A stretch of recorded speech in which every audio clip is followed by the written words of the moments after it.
Excuse me. জি বলেন। এই অ্যাড্রেসটা কোথায় বলতে পারবেন? এই অ্যাড্রেস আপনার কি দরকার? না, আমার বেস্ট ফ্রেন্ডের বিয়ে, ওরকম কোনো অনুষ্ঠান করছে না, বললো যে দেখতে গিয়ে বিয়ে হবে। এই অ্যাড্রেসে গিয়ে আপনার কোনো কাজ নেই, আজ বিয়েটা হচ্ছে না। কেন? কারণ কনে বিয়ে থেকে পালিয়েছে, তার বিয়েতে মত নেই। আপনি কিভাবে জানলেন? আপনার আমাকে দেখে কি মনে হচ্ছে? আপনাকে দেখে মনে হচ্ছে আপনি কোনো বিয়ে থেকে। ও, আপনার সাথেই আমার বন্ধু বিয়ে হওয়ার কথা ছিল। ভালোই হলো, মানে আমার চেম্বারে একটা কাজ আছে, বিয়েটা হলে আজকে কাজটা হতো না। থ্যাংক ইউ আপনাকে। অদ্ভুত মানুষ তো আপনি। আমি বিয়ে থেকে পালিয়েছি, আপনি অবাক হচ্ছেন না? অবাক হওয়ার কি আছে? তার বিয়েতে মত নিয়ে আপনি পালাবেন, এটাই তো স্বাভাবিক, তাই না? আমি বিয়ে থেকে 3 বার পালিয়েছি। কেন, মেয়ে পছন্দ হয়নি? মেয়ে তো খুবই পছন্দ হয়েছে, খুবই সুন্দর, দেখলেই বিয়ে করতে ইচ্ছা করে। এই একটা আফসোসের কারণেই রাতে ঘুমোতো না, যে মেয়েটাকে বউ হিসেবে পেলাম না। মা, খিদে লেগেছে, কিছু খেতে দাও তো। সারাদিন কিছু খাইনি, বিয়ের খাবার দাবার বেঁচে গেছে না? তোদের বাসা থেকে পালিয়ে গেলি, আমাকে ভুলে যেতি। পাগল মা, জানিয়ে গেলে সেটাকে কি পালানো বলা হয়? তোর যে ছেলেটাকে পছন্দ না, এটা আমাকে আগে বললে হতো। তুমি আমার কোনো কথা শোনো, আমি তো ছেলেকে দেখিনি, পছন্দ হবে। শোনো মা, এভাবে না বিয়ে হয়। একটা ছেলেকে বিয়ের আগে ওর সাথে কথা বলতে হবে, ওকে জানতে হবে, আগে দেখতে হবে যে ওকে আদৌ বিয়ে করা যাবে কিনা। কি বললি তুই? আমার বিয়ে হয়নি তোর বাবার সাথে? তোর বাবার মুখ দেখেছি আমি বিয়ের রাত। তোমাকে যে আমি কতবার বলেছি যে তোমাদের সময় আর আমাদের সময় একই, তুমি তো আমার কোনো কথা বুঝোই না। এখন অনেক কথা হয়েছে, আমার অনেক খিদে লেগেছে, তাতে আমি কিছু খেতে দাও তো। দেখছি সেটা আমাকে মিথ্যে বলবো যে আজটা গরু বলছি। আসতে পারি? জি আসুন। ঠিক, কালকে আমার আপনার সাথে বিয়ে হওয়ার কথা ছিল, আপনি আমাকে মিথ্যা বললেন কেন? আপনার সাথে কথা বলতে ইচ্ছে হচ্ছে, তাই একটা অজুহাত বানিয়ে নিলাম। আর আমি যে বিয়ে থেকে পালিয়েছি, আপনার আমার উপর রাগ হয়নি? আপনার বিয়ে করতে ইচ্ছে হচ্ছিল না, সাহস করে পালিয়ে গেছেন, এটাই তো ভালো। উল্টা নিজের ইচ্ছার বিরুদ্ধে বিয়ে হলে সেটা খারাপ হতো। 3 বার যে আপনি বিয়ে থেকে পালিয়েছেন, এটাও মিথ্যে কথা না? জি, আপনি আমার লাইফে একমাত্র মেয়ে যার সাথে আমার বিয়ে হওয়ার কথা ছিল।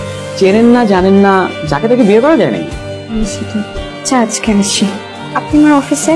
আপনি আমার চেম্বারে যেতে পারবেন, আমি আপনার অফিসে আসতে পারবো না? আচ্ছা, কেন আসছেন বলুন? সবচেয়ে ভালো হয় যদি একটা রেস্টুরেন্টে বসে কথা বলি। যেটা বলতে চাচ্ছিলাম যে আমার আসলে বিয়ে শাদী করার খুব একটা ইচ্ছে ছিল, তো মা জোরাজুরি করে, তো একদিন হঠাৎ করে আপনার ছবি দেখে বললো দেখ কেমন লাগে। আপনি তো এমনি দেখতে খুব সুন্দর, তাই ছবি দেখে খুব ভালো লেগেছে, কিন্তু কি আর করা, হলো তো আর না। তাই আর বিয়ের কথা ভাবছিল। আপনার কি অবস্থা? মানে আপনি কি বিয়ের কথা ভাবছেন না? মানে করবেন না? অবশ্যই করব, মেয়ে হয়ে জন্মেছি, মা হতে হবে না? তাছাড়া আমার মা হওয়ার খুব ইচ্ছে, আর আমার একটা ছেলে বাবুর খুব শখ। এরকম ছেলে পছন্দ আপনার?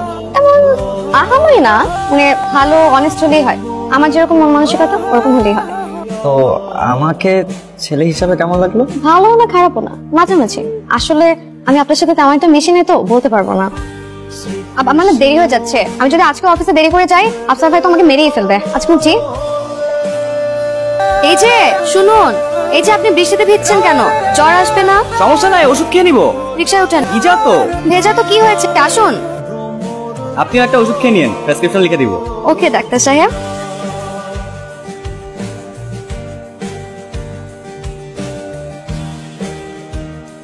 কি ব্যাপার, হঠাৎ জোরে ডাকলেন যে? কিছু ইম্পর্টেন্ট কথা বলার ছিল আপনাকে। আসলে আমি বুঝতে পারছি না যে আসলে কিভাবে বলবো আপনাকে, আপনি কিছু মনে করেন কিনা। বলেন না, আমি কিছু মনে করবো না। তিথি, আপনার সাথে তো আমার বিয়ে ঠিক হয়েছিল, আপনি বিয়ের আসর থেকে পালিয়ে গেছেন, দ্যাটস কে আসলে আপনি আমাকে চিনতেন না, জানতেন না, দ্যাটস কমপ্লিটলি ফাইন। আমি আপনার ছবি দেখেই মানে আপনাকে আমার খুব ভালো লেগে যায়। স্বপ্ন দেখি যে আমাদের বিয়ে হবে, সেই স্বপ্ন পূরণ হয়নি, বাট দেখুন এত কিছু পরেও আসলে আপনার সাথে আমি যোগাযোগ করি, আমাদের কথা হয় বা একসাথে ঘুরি ফিরি। এখন তো নিশ্চয়ই আপনি আমাকে চেনেন, জানেন আমি কি ধরনের ছেলে, আপনার একটু হলেও আইডিয়া আছে। তিথি, আমি খুব সাধারণ একটা ছেলে, সাধারণ একজন মেয়েকে বিয়ে করে সংসার করতে চাই। তিথি, আমি আপনাকে বিয়ে করতে চাই। কিছু বলছেন না যে? আপনি জানেন না মেয়েদের চুপ করে থাকে সম্মতির লক্ষণ? মোহাম্মদ বাশিরুল ইসলামের বড় পুত্র রাশেদুল ইসলামের রাশেদের সহিত 10 লক্ষ টাকা দেনমোহরে ধার্য করা হইল। তো চিল্লা চিল্লি কিসে? আপনি কি এর কাবিন করেছেন, কি বিয়ে করেছেন? কোলাই তো নাই, কোলা নাই মানে কে জানেন না?